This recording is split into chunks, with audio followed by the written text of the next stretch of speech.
Hi friends, இந்த வீடியோவில் வந்து என்னோடய புது சைக்கிள் தான் வாங்கி அதை வீடியோ போடுறேன். இது வாங்கி 1 மாதம் ஆச்சு. இப்போ தான் வீடியோ போடுறேன். அது சீட்லாம் கவர்லாம் இந்த மாதிரி போடணும். ஹெர்குலஸ் வந்து பிராண்டு இது வந்து நைட்டில் க்ளோ ஆகும். இந்த ஸ்டிக்கர்ஸ் எல்லாம் நைட்டில். அப்புறம் வந்து ரிஃப்ளெக்டர்ஸ்லாம் நீங்கள் பெடலில் கொடுத்துருக்காங்க.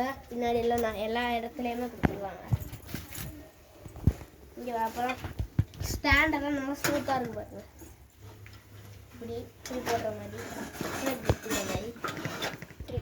ஃப்ரெண்ட்ஸ். அப்புறம் இதான் வாட்டர் பாட்டில் ஃப்ரீயாக கொடுத்தாங்க. அதுக்கு அதிலே இருந்துச்சு ஸ்டாண்டு. வாட்டர் பாட்டில் மட்டும் இப்படி வச்சு கொடுத்தாங்க எனக்கு. அடுத்த பிரேக்கு டெஸ்ட் பண்ண போகிறோம்.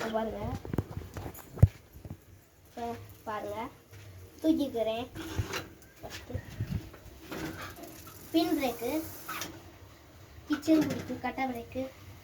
இப்போ வந்து முன் பிரேக்கு பின்னாடி தெரியுதா? மறுபடியும் பாருங்க, தெரியுதா? பாய் ஃப்ரெண்ட்ஸ், அடுத்த வீடியோவில் பார்க்கலாம்.